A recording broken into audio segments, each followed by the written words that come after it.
Ahora que ya describimos en videos anteriores la membrana plasmática, hablamos del citoplasma, vamos hacia el interior de la célula y vamos a ver qué cosas encontramos y las vamos a clasificar de acuerdo a si están o no rodeadas por membranas y por cuántas membranas están rodeadas.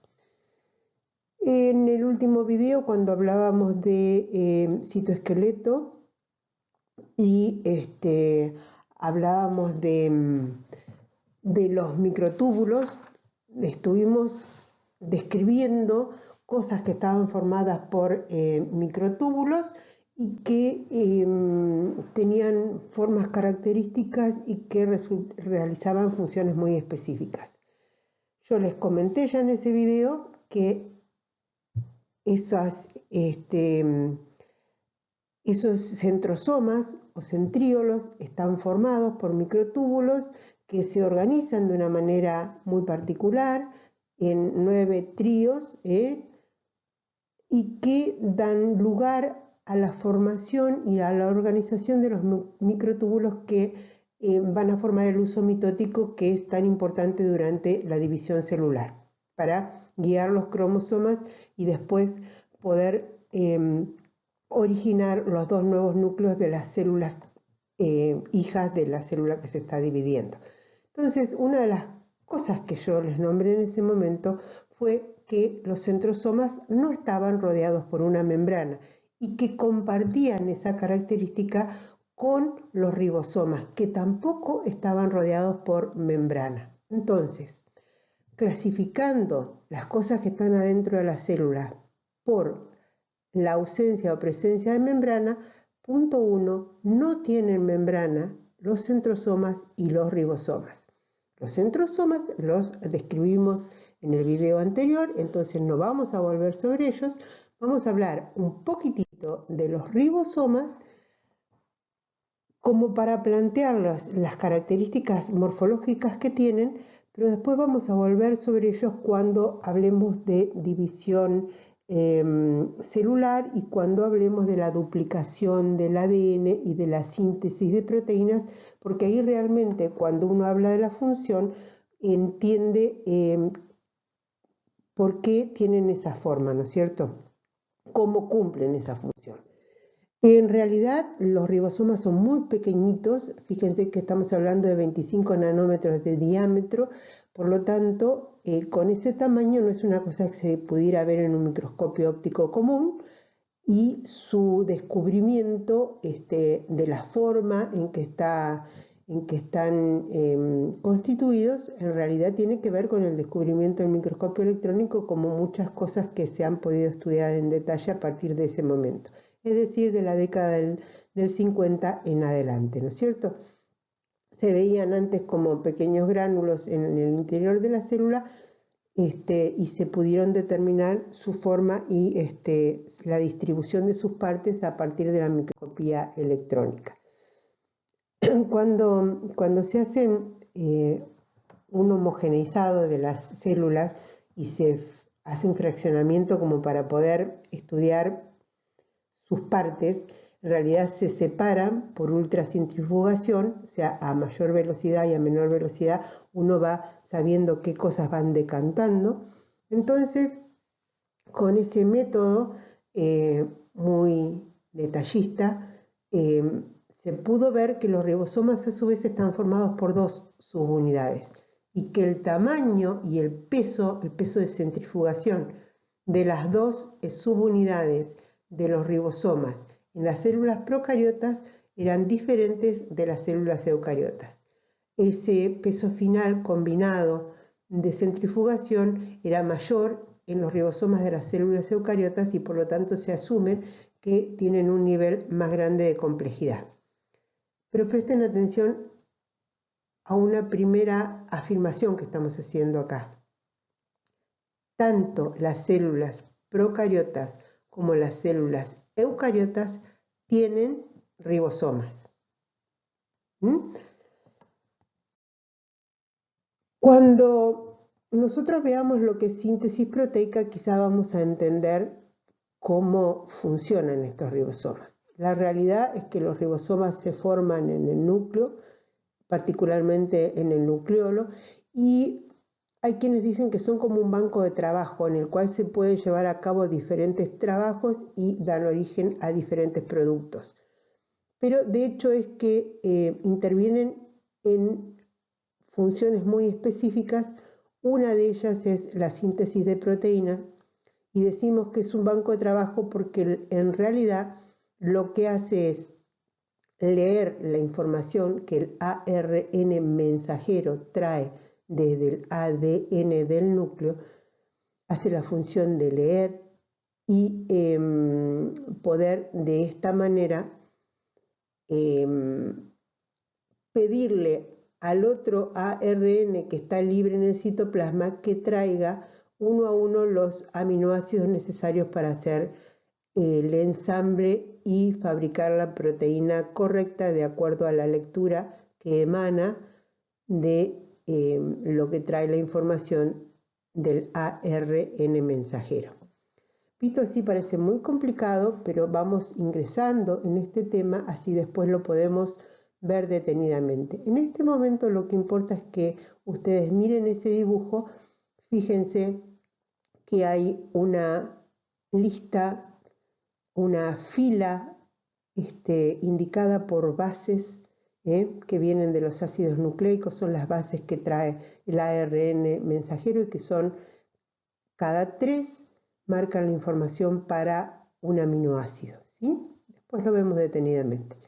Fíjense que ese ARN mensajero es como que pasa por el medio de las 2 subunidades del ribosoma. El ribosoma, de hecho, también está formado por ARN ribosomal, ¿sí? Había 3 ARN, uno ribosomal, que forma parte junto con otras cosas de los ribosomas, el mensajero, que es el que está pasando ahí para ser leído, y otro que es el que trae los aminoácidos que se tienen que ensamblar. Si ustedes se fijan, quizá sea más fácil de interpretar en este dibujo. El ARN mensajero, mRNA, que está marcado ahí, trae una información en forma de bases que ha copiado de una de las líneas que tiene el ADN en el núcleo, trae esa información y esa información es leída dentro de un ribosoma, que está formado, entre otras cosas, por ARN ribosomal, y le pide a eso que está nombrado como tRNA, el de transferencia, que traiga los aminoácidos en la secuencia que está indicada a medida que se va leyendo el ARN mensajero. O sea, los ribosomas están involucrados en esa parte de la síntesis proteica, y las proteínas, si ustedes se acuerdan cuando vimos las macromoléculas, tienen una infinidad de funciones y son necesarias para todo el funcionamiento de las células.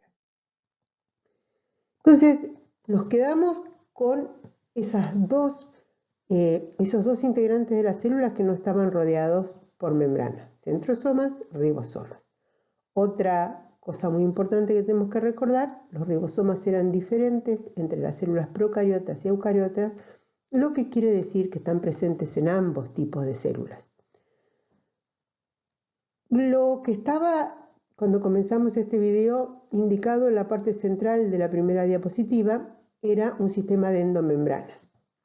Y se refiere a sistema de endomembranas a todas las membranas que hay adentro de una célula, que de alguna manera compartimentalizan la célula, dando lugar a que las funciones se vayan realizando cada una en su lugar. Uno de esos sistemas de endomembranas se llama retículo endoplasmático, y es ni más ni menos que un conjunto de cisternas o vesículas intercomunicadas que se localizan dentro del citosol, que era la parte del gel del citoplasma. A su vez, el retículo endoplasmático forma la membrana nuclear, o sea, la membrana que envuelve al núcleo está formada por ese sistema de membranas que es el retículo endoplasmático. El retículo endoplasmático, ahora sí, presten atención, no está presente en las células procariotas, porque las células procariotas no están compartimentalizadas, por lo tanto, no existe en las células procariotas. La función del retículo endoplasmático va a estar siempre relacionada con el transporte, con la síntesis, con el transporte intracelular y con la distribución de las sustancias proteicas y lipídicas, o sea, y con el equilibrio que puede haber dentro de la célula. Hay dos tipos de retículo endoplasmático y es muy fácil diferenciarlos. Hay un retículo endoplasmático que tiene sobre su superficie, como pegados adicionados, muchísimos ribosomas. Cuando tiene tantos ribosomas, parece que fuera, tal como su nombre lo nombra, un retículo endoplasmático rugoso, que tiene rugosidades en su superficie. Entonces, retículo endoplasmático rugoso es aquel que tiene ribosomas en su membrana, en la parte externa de su membrana. Y hay otro retículo endoplasmático que se llama liso porque no tiene nada que le confiera rugosidad. Estos dos retículos endoplasmáticos tienen funciones diferentes.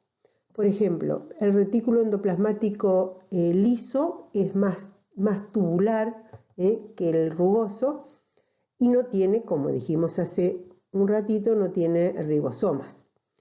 Está relacionado directamente con la síntesis de lípidos y con procesos de desintoxicación de las células y con la síntesis de algunas hormonas y ácidos biliares, y también con la contracción muscular y la liberación de calcio. Entonces, cuando nosotros hablamos de retículo endoplasmático liso y lo queremos referenciar con síntesis lisolípidos, es una forma de recordarlo. Cuando nosotros nos referimos al retículo endoplasmático rugoso, son cisternas comunicadas entre sí que también poseen vesículas, o sea, no son tan tubulares, y la membrana obviamente tiene los ribosomas, por eso el nombre de retículo endoplasmático rugoso, y en este caso, en lugar de estar relacionado con la síntesis de lípidos, está relacionado con la síntesis de proteínas. Fíjense que es muy simple, venimos de decir que los ribosomas están relacionados con la síntesis de proteínas. El retículo endoplasmático que tiene ribosomas sigue relacionado a la síntesis de proteínas, ¿sí? Y a su vez origina o da lugar a la síntesis del resto del sistema de endomembranas, que es muy necesario para que se sigan conservando la organización de una célula. Ahora después vamos a ver todo esto en un dibujo como para poder ubicarlo. Otra parte del sistema de endomembranas que está siempre cerca del retículo endoplasmático es lo que se llama el complejo o el aparato de Golgi. Y en este caso, en lugar de ser un sistema grande de membranas así tubulares que van rodeando todo el núcleo alrededor y que incluso forman parte de la membrana nuclear, como habíamos dicho en el retículo endoplasmático, el complejo o aparato de Golgi está formado por un sistema de endomembranas, pero no están comunicadas así como estábamos viendo que se comunicaban las anteriores. Normalmente rodea a la parte central de la célula simplemente porque está relacionado con la función de lo que produce el retículo endoplasmático y están formados por vesículas del retículo endoplasmático que se separan y toman una forma muy particular, porque es como que se ubican una vesícula grande achatada una contra la otra y incluso tienen una cara diferente, la que mira hacia el lado del retículo endoplasmático que la que mira hacia la membrana plasmática, porque están involucrados en una función que es de secreción y de distribución de productos. Si nosotros miramos ahora este dibujo, lo que está por adentro del color verde sería el núcleo. Está relacionado directamente con el retículo endoplasmático y hay un retículo endoplasmático que tiene un montón de pelotitas liláceas, que sería el retículo endoplasmático rugoso. Hay uno que no tiene nada en la parte externa y sería el retículo endoplasmático liso.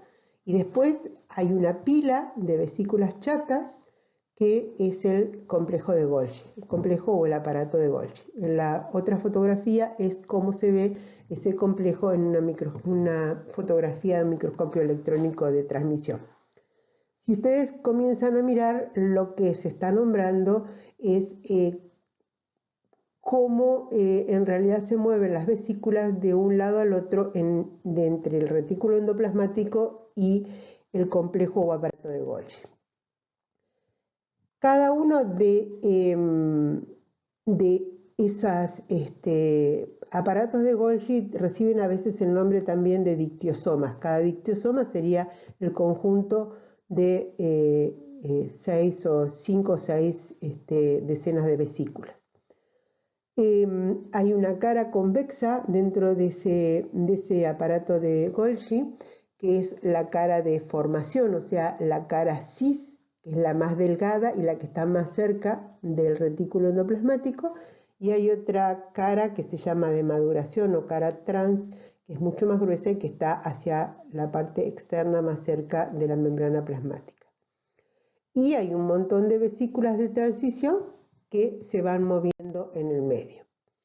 Si ustedes lo miran en este dibujo mucho más simplificado, ustedes pueden ver que a partir del retículo endoplasmático se liberan vesículas que ingresan por la cara cis del complejo de Golgi, se van moviendo a través del complejo de Golgi, salen por la cara trans del complejo de Golgi y pueden tener varios destinos. Pueden unirse con un lisosoma y después vamos a ver para qué.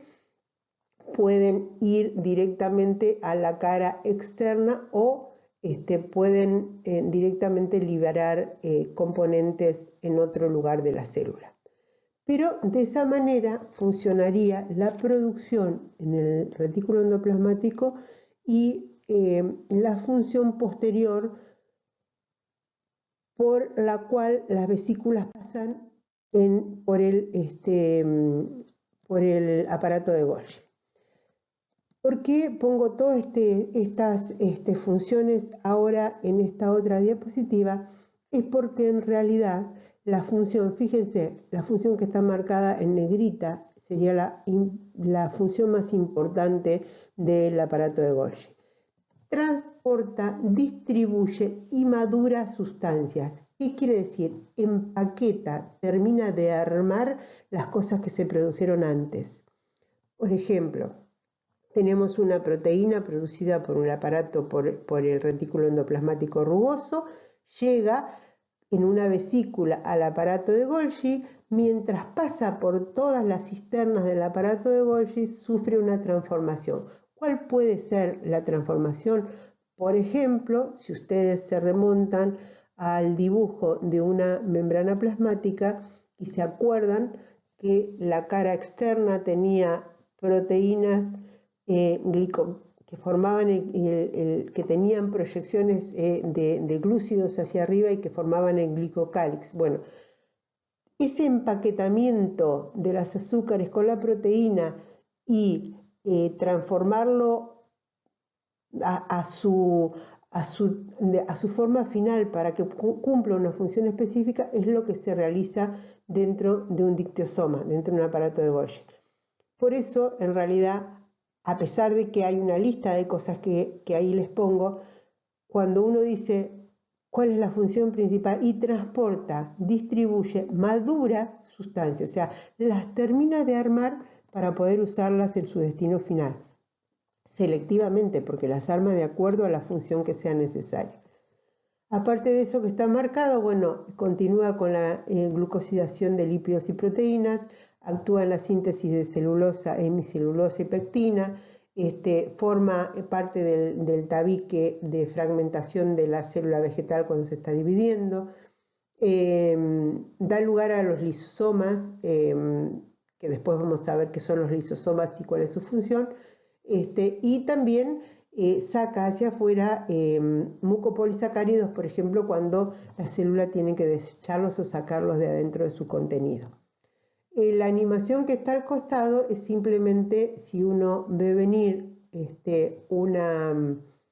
una vesícula que ha sido empaquetada y ha pasado por el dictiosoma, llega a la membrana plasmática, se puede fundir con ella, se abre, se une y, por ejemplo, puede volcar su contenido al medio externo.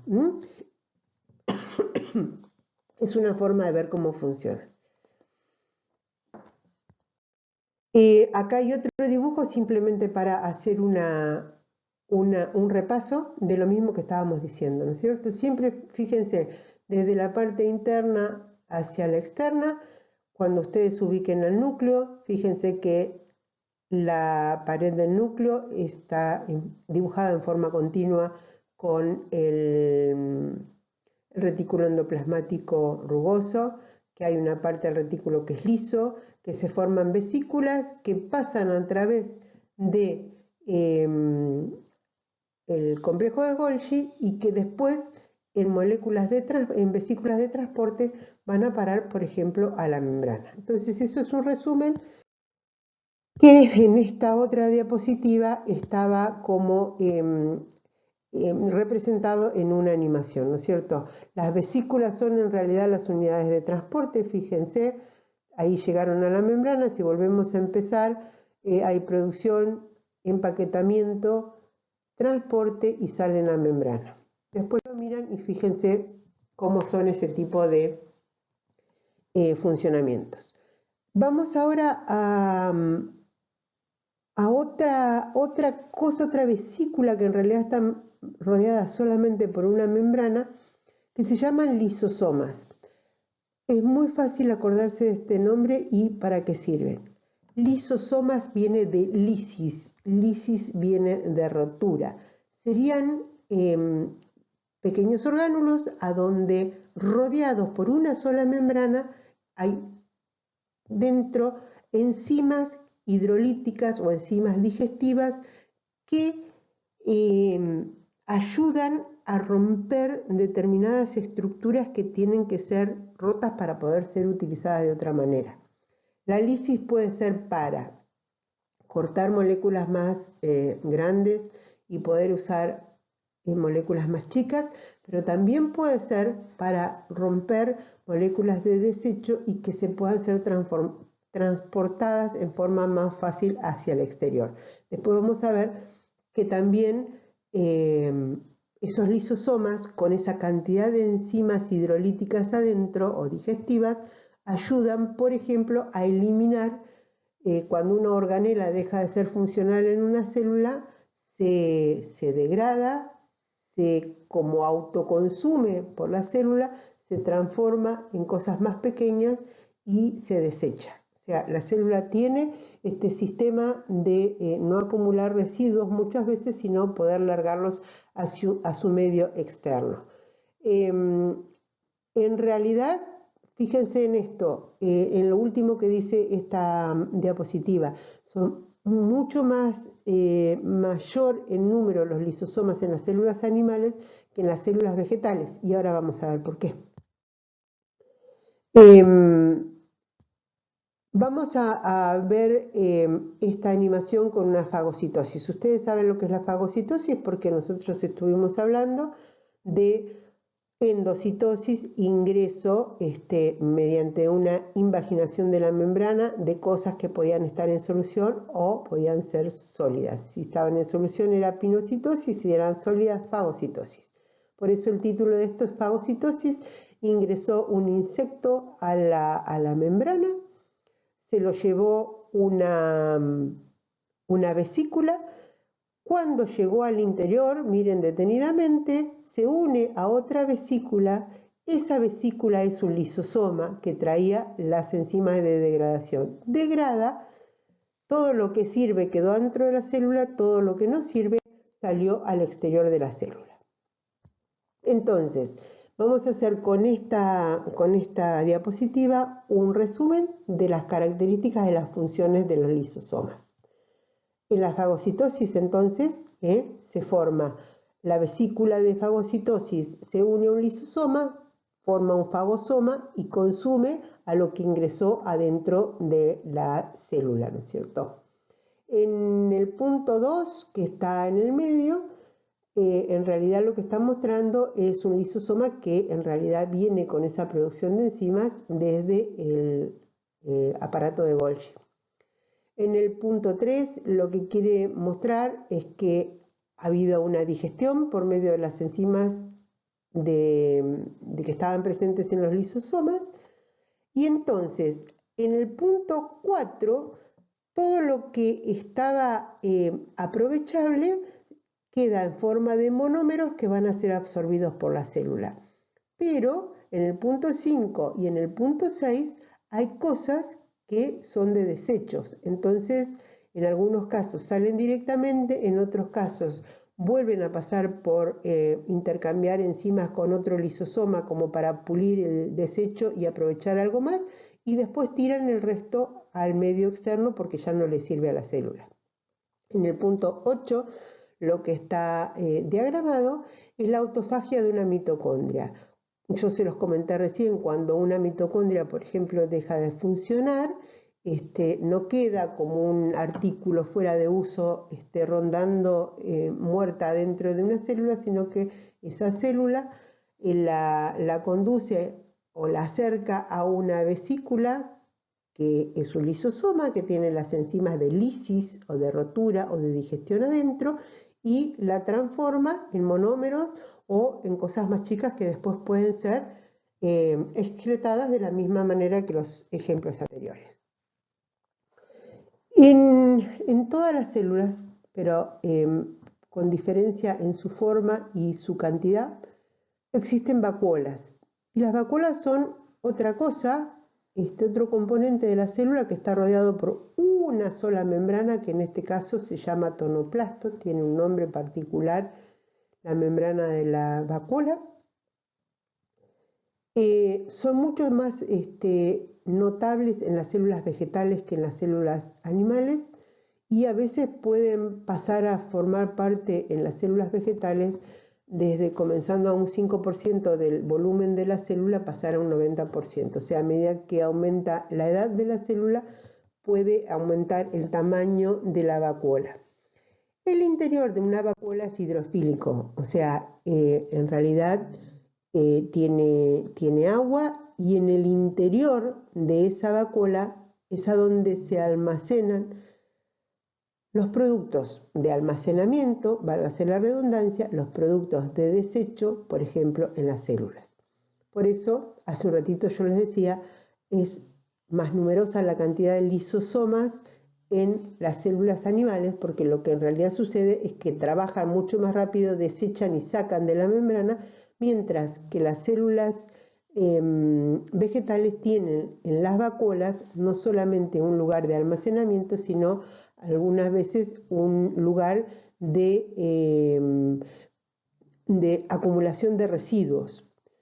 Esos residuos a veces son simplemente cosas inocuas para el funcionamiento de la célula o de quienes consumen a las plantas, y otras veces puede ser acumulación de sustancias tóxicas que las hagan nocivas para el consumo de los animales o de los hombres. Almacenan muchas cosas, pero a su vez, como se concentra por el almacenamiento de cosas que tienen adentro de la vacuola, ustedes saben que algo que está muy concentrado trata de ingresar agua para equilibrar su concentración con el medio externo. Por lo tanto, las vacuolas generalmente ingresan mucha cantidad de agua, y por lo tanto, piensen que si ocupa una parte importante de una célula vegetal, comprime el resto de las cosas que están adentro de la célula contra la membrana plasmática. Entonces, eso hace que aumente la turgencia de una célula vegetal, y está relacionado directamente con la cantidad de agua que puede almacenar dentro de una vacuola. Lo vamos a ver en otros temas, pero por ejemplo, si una célula vegetal puede almacenar una buena cantidad de agua, puede seguir funcionando todo su sistema. Cuando va perdiendo el agua y se deshidrata, deja de funcionar la célula, y si consideramos el total de las células de la planta, podemos ingresar en lo que se llama punto de marchitez permanente, que es cuando no podemos recuperar la planta ni aunque la reguemos. Entonces, todo esto tiene que ver con la sumatoria de funciones de las células individuales.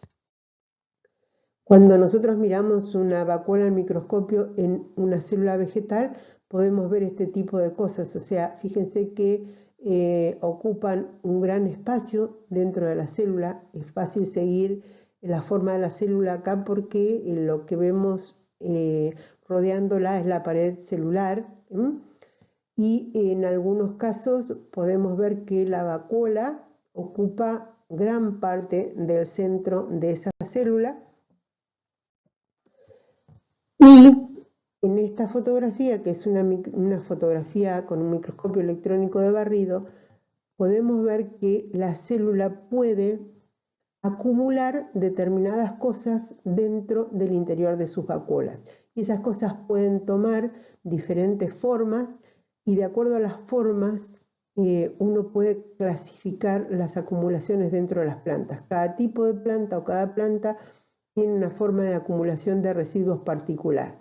Eso que se ve como un paquete de agujas se llaman ráfidos, lo que se ve con muchas puntas se llaman drusas, hay cristales directamente como si fueran cristalitos con muchas caras, y hacia abajo y a la izquierda pueden ver algo que parece unos huesitos y que son la acumulación muy característica de sílice de las gramíneas en la epidermis, y que muchas veces los que tenemos que estudiar una epidermis podemos detectar de qué planta se trata por el análisis de esos pequeños cuerpos.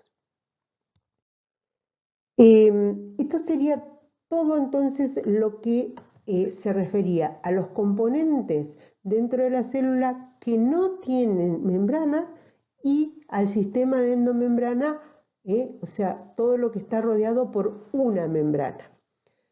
¿Por qué vamos a dejar la última parte, o sea, las dos organelas que están rodeadas por dos membranas como son los cloroplastos y las mitocondrias? Porque se los voy a explicar junto con los procesos de fotosíntesis y respiración, porque de su forma nosotros podemos entender la forma en que funcionan, ¿sí?